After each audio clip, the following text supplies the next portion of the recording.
Hello class, welcome to a new chapter. The name of the chapter is Human Resources. So in this chapter basically as the name suggests human resources, what does it mean?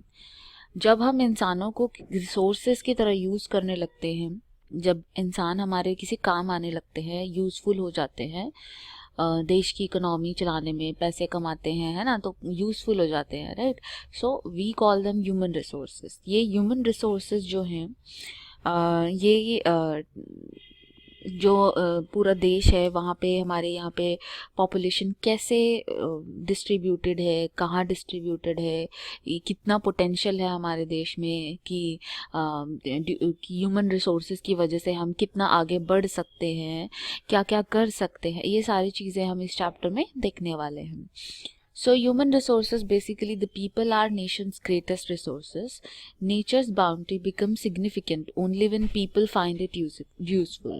अगर मान लो हमें पता ही ना होता कि चीज़ों को utilise कैसे करना है, यूज़ कैसे करना है ना. जैसे कि मान लो पानी है या कुछ है, हवा है, कुछ है, उसका अगर हमें यूटिलाइजेशन ही ना पता होता तो हम इतनी सारी चीज़ें जैसे कि मान लीजिए एरोप्लेन्स हैं या फिर सोलर पैनल्स हैं या फिर जो भी चीज़ें हमने आजकल हम यूटिलाइज़ करते हैं, वो सारी चीज़ें अगर हमारे में दिमाग ही ना होता, तो अगर हमें पता ही ना होता तो वो सारी चीज़ें कैसे भी हम यूटिलाइज कर ही नहीं सकते थे. हम भी जानवरों की तरह रह रहे होते जैसे कि जानवर रह रहे हैं, राइट. उन्हें नहीं पता कि कैसे अपने अराउंड जो नेचर है उसको यूटिलाइज करना चाहिए. सो ये ह्यूमन रिसोर्स है. ये हमारा सबसे बड़ा एग्जाम्पल है कि हमें कोई चीज़ यूज़फुल लगी तभी हमने उसको यूटिलाइज़ किया, हमने अपने ब्रेन का यूटिलाइजेशन किया, हमने आइडियाज़ निकाले, नई चीज़ें करी. तो इस तरीके से हम भी एक रिसोर्स की तरह काम कर रहे हैं. हम भी नेचर में रिसोर्स की तरह ही काम कर रहे हैं. हमारा दिमाग एक रिसोर्सफुल दिमाग है. It is people with their demands and ability that turn them into resources. जो लोग होते हैं उनकी एबिलिटीज़ जो होती हैं, उन एबिलिटीज़ की वजह से ही वो रिसोर्सेज में टर्न होते हैं. रिसोर्स क्या होता है? रिसोर्स होता है व्हेन कोई चीज़ हमारी यूटिलाइजेशन में आ जाए. अगर कोई चीज़ हमारे यूटिलाइजेशन में आ जाए तो हम उसको रिसोर्स बोलने लगते हैं. तो इसी तरीके से अगर कोई ह्यूमन कैपेबिलिटी, कुछ ह्यूमन की बातें, कुछ जो भी चीज़ें अगर यूटिलाइजेशन में आ जाती हैं तो हम उसको ह्यूमन रिसोर्सेज बोलेंगे.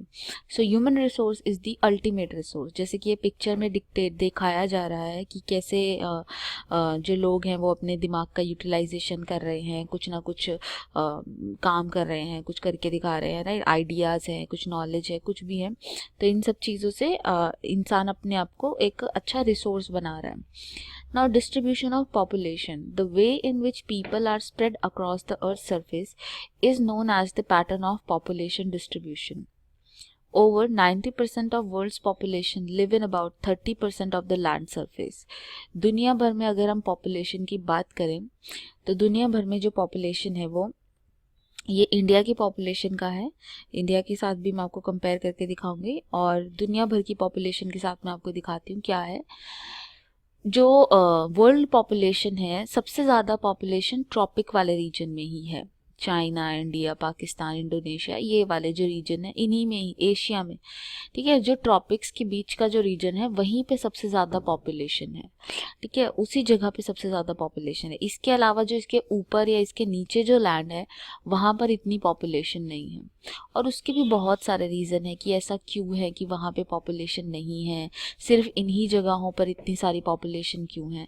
सो यू कैन अंडरस्टैंड कि 90% ऑफ वर्ल्ड पॉपुलेशन जो है वो ट्रॉपिक्स में मिल रही है, ट्रॉपिक्स में ही है. ये पूरा जो जगहें हैं पूरी क्राउडेड हैं. ये जगहें जो साउथ ईस्ट एशिया, एशिया के बारे में जो हम बातें कर रहे हैं वो पूरी जगह क्राउडेड है, एकदम क्राउडेड जगहें हैं, राइट. अच्छा, अब इंडिया को मैं आपको कंपेयर करके दिखाऊंगी जब इंडिया की बात आएगी.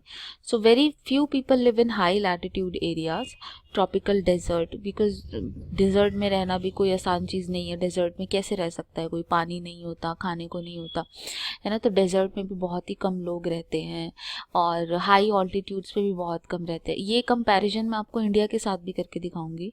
सो high mountain area, equatorial forest area. Equatorial जो एरिया है वहाँ पे बहुत ही गर्मी है, बहुत ही बारिश है, बहुत ही मतलब इनहैबिटेबल सिचुएशंस है, तो वहाँ पर भी पॉपुलेशन ज़्यादा नहीं होती है।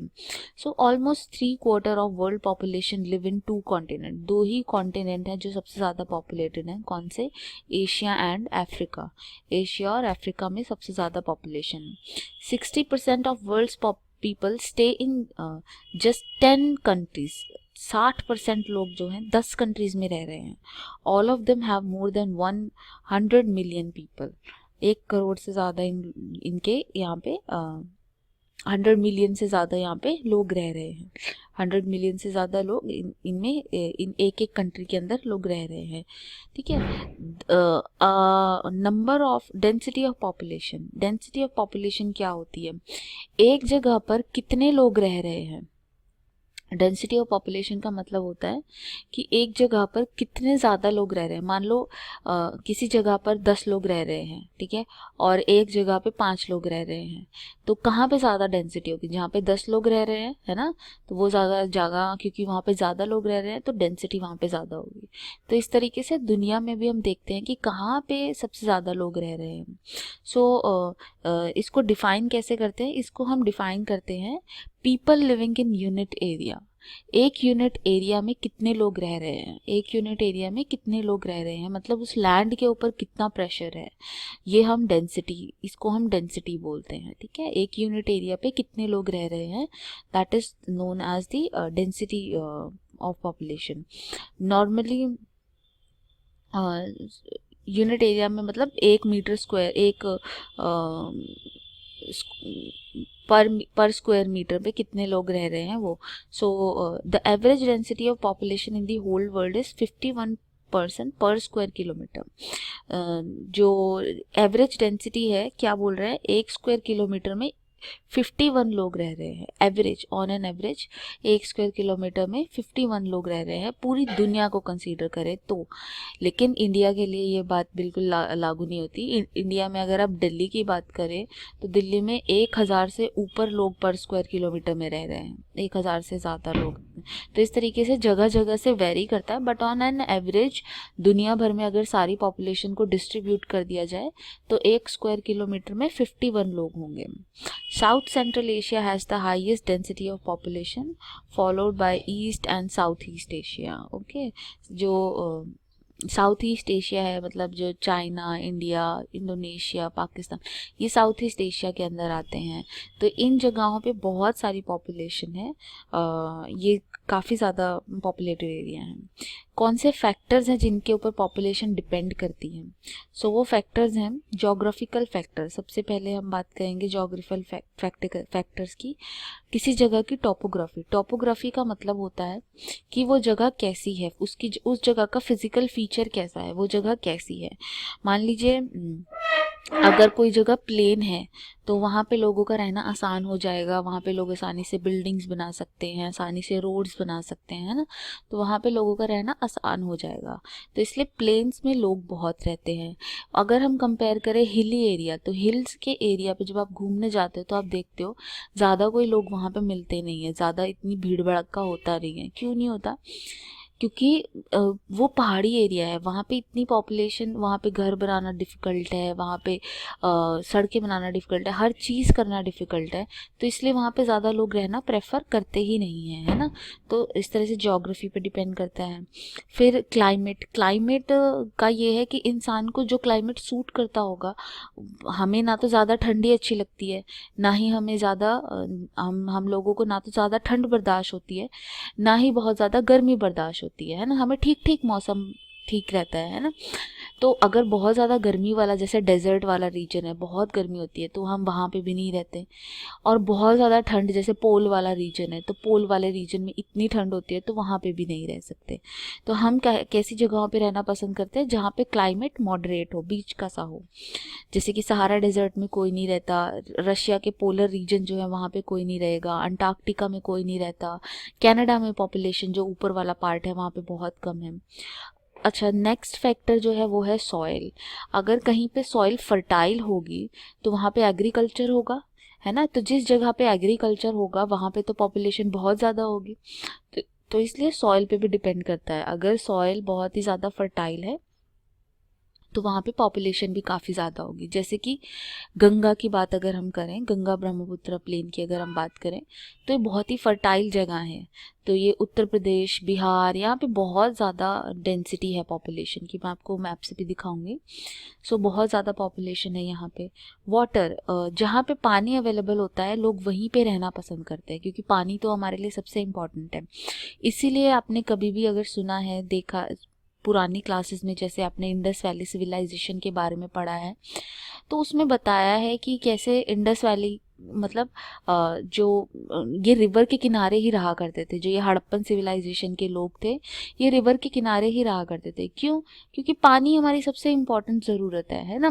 घर तो हम कहीं भी बना लेंगे, लेकिन पानी कहाँ से लाएंगे? तो हमें पानी की ज़रूरत पड़ती है, इसलिए पानी के लिए हम पानी के पास ही रहा करते थे शुरुआत में। अब तो हमने पाइपलाइंस एंड ऑल ये सारी चीज़ें बनाना सीख लिया है, तो इसलिए हम कहीं भी चले जाते हैं और पानी को वहीं पे मोड़ देते हैं, राइट। तो वाटर की अवेलेबिलिटी होनी ज़रूरी है। मिनरल्स, अगर जिस एरिया में बहुत ज़्यादा मिनरल्स होते हैं, जिस एरिया में बहुत ज़्यादा मतलब खाने हों, जैसे कि ये कोल मिले, कॉपर मिले, ये जिंक मिले, मतलब ये जो मिनरल्स होते हैं, ये चीज़ें मिलती हैं, तो वहाँ पे लोग ऑब्वियसली बहुत ज़्यादा होंगे।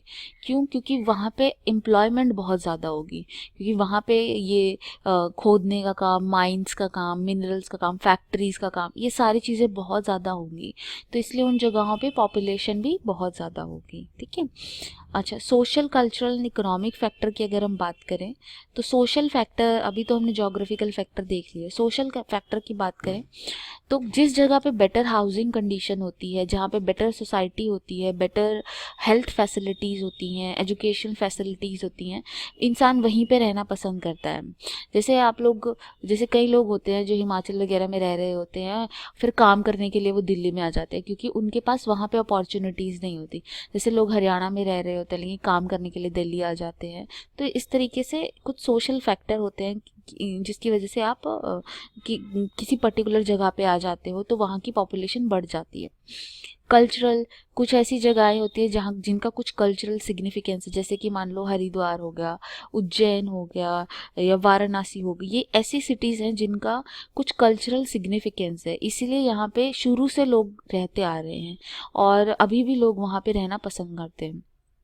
इकोनॉमिक फैक्टर का क्या होगा? इकोनॉमिक फैक्टर का मतलब है कि जिस जगह पे बहुत ज़्यादा इकोनॉमिक एक्टिविटीज़ होती रहती हैं, जिस जगह पे बहुत ज़्यादा इकोनॉमिक एक्टिविटीज़ होती हैं, देन ऑब्वियसली वहाँ पे एम्प्लॉयमेंट अपॉर्चुनिटीज़ बहुत ज़्यादा होंगी। और हमें तो क्या चाहिए? एम्प्लॉयमेंट ही तो चाहिए, है ना। इसलिए जिस जगह पे हमें एम्प्लॉयमेंट अपॉर्चुनिटीज़ दिखेंगी, हम उसी जगह पर चले जाएंगे। ओके, मैं बोल रही थी कि इंडिया के बारे में डिस्कस करने के लिए, तो मैं बात कर लेती हूँ इंडिया की। सो इंडिया में कहाँ पे सबसे ज़्यादा पॉपुलेशन है? प्लेन्स कहाँ पर है? यूपी, बिहार, है ना। तो यहाँ पे सबसे ज़्यादा पॉपुलेशन है क्योंकि प्लेन्स हैं, यहीं पे वाटर की अवेलेबिलिटी भी है ना। यहाँ पे और क्या है फैक्टर्स हम देख लेते हैं। ये एरिया प्लेन है, यहाँ पे वाटर की अवेलेबिलिटी है, यहाँ पे सॉइल फर्टाइल है, तो सबसे ज़्यादा पॉपुलेशन भी यहीं पर है ना। यूपी, बिहार, वेस्ट बंगाल, इन जगहों पर सबसे ज़्यादा पॉपुलेशन है। सबसे कम पॉपुलेशन हमारे यहाँ कहाँ पर है? हमारे यहाँ माउंटेन एरिया, जैसे जम्मू कश्मीर है या फिर आपका नॉर्थ ईस्ट इंडिया है, वहाँ पे बहुत ही कम पॉपुलेशन है। क्यों? क्योंकि वो जगह है बहुत ही इनहेबिटेबल है, वहाँ पे रहना पॉसिबल नहीं है, हमारे लिए ठीक नहीं है। वहाँ पे इतनी ज़्यादा चीज़ें अवेलेबल नहीं है, एम्प्लॉयमेंट अपॉर्चुनिटीज़ अवेलेबल नहीं है, तो इसलिए हम वहाँ पे नहीं रह सकते ज़्यादातर, ठीक है। मैप्स के थ्रू मैं आपको कंपेयर करके दिखाऊंगी दुनिया का भी और इंडिया का भी इन द नेक्स्ट वीडियो। आज के लिए इतना ही। Thank you so much.